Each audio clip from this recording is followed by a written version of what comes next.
It's the moment of truth with the Baroque violin. I finished the Baroque bridge that's going on, and today I'm fitting the strings and we'll be able to hear what it sounds like. The owner has chosen Frastro Corda gut strings. I've already fitted the G, which is a wound string, and the E, which I've tied on with a little knot there. This is supposed to be a really secure knot for the E string, so I've gone with that one and fingers crossed it holds. Gut strings were always tied on. They didn't have the ball ends that we have these days. This is the old ball end for the E string that used to be on this violin. So these just really easily fit into the tailpiece. That's not what happened in Baroque times at all.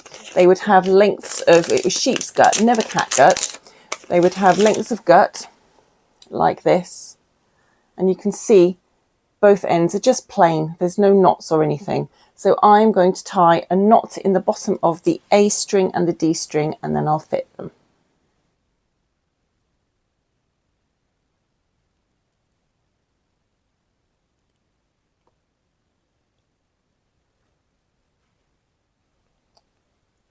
There we go. I've got a little loop left at the top.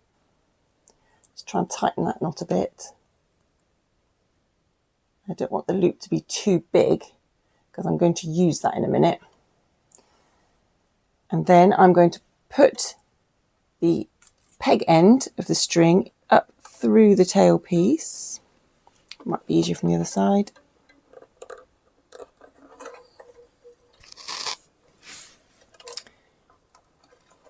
I'm just going to trim this little bit of string left here. And the idea is that under tension, hopefully these knots will pull tighter and become more stable.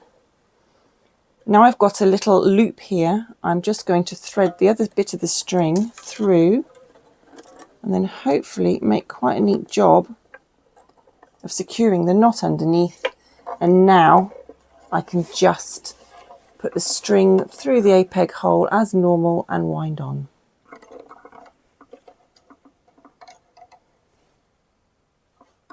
I'm going to chalk the bridge feet before I put it on. That will give it plenty of grip on the front of the instrument. I'm using soft French chalk. This is the best chalk for the job.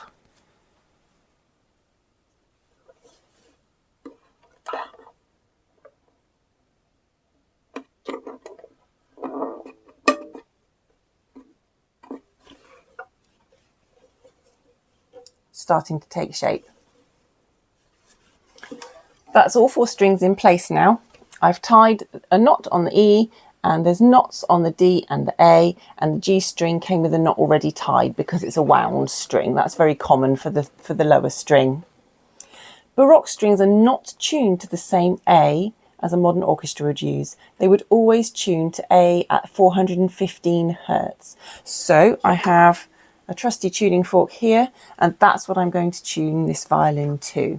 I'm going to have to be very careful tuning the strings because gut strings are very delicate. They like to be tuned very carefully and gently, and I do not want to snap them, which is very easy.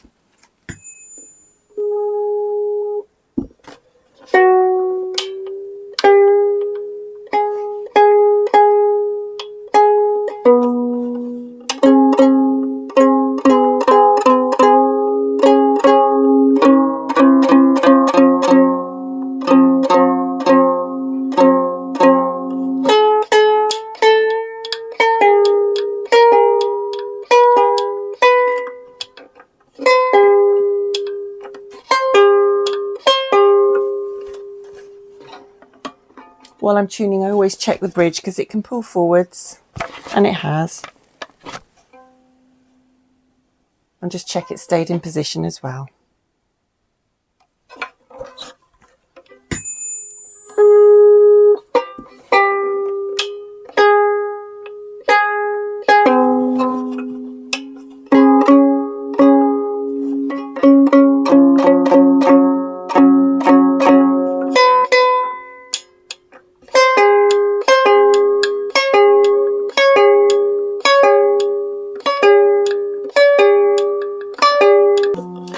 I'll let that settle in a little bit and then we'll hear what the Baroque violin sounds like.